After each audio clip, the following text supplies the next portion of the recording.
మనము ఆశీర్వాదాల వెంట కాదు పరిగెట్టాల్సింది, ఆశీర్వాదాలకు, సకల ఆశీర్వాదాలకు కారణభూతుడైనటువంటి మన దేవుని వెంట పరిగెట్టాలి. ఆయన కోసం ఎదురు చూడాలి, ఆయన కోసం మనం వేచి చూడాలి. యెహోవా కొరకు వేచి చూచువారు నూతన బలం పొందుతారు. ఎటువంటి పరిస్థితుల్లో కూడా నూతన బలం పొందుతారు. ఎటువంటి సమస్యల్లో కూడా తిరిగి బయటకు వస్తారు. అలయక పరిగెడుతారు, సొమ్మసిల్లక నడిచిపోతారు. అది ప్రభు మనకిచ్చినటువంటి ఘనత, మనకిచ్చినటువంటి గొప్ప భాగ్యం. ఎందుకు అంటే మనము ఆయన నీతి సూర్యుడు మన జీవితాల్లో వెలిగినప్పుడు ఆయన రెక్కలు మనకు ఆరోగ్యం కలుగజేస్తాయి. మనలో ఆరోగ్యం లేకపోయినా ఆయన ఆరోగ్యం మనకు, మనలో ఐశ్వర్యం లేకపోయినా ఆయన మనకు ఐశ్వర్యం.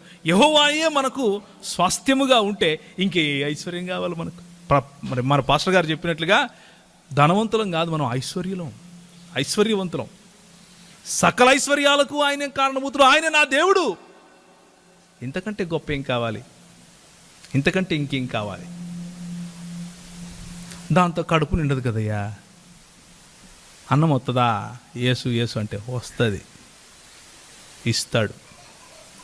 అదే మన దేవుని ఘనత, అదే మన దేవుని గొప్పతనం. గెర్షేము అనుభవం, మారా అనుభవం, హిబ్రోత్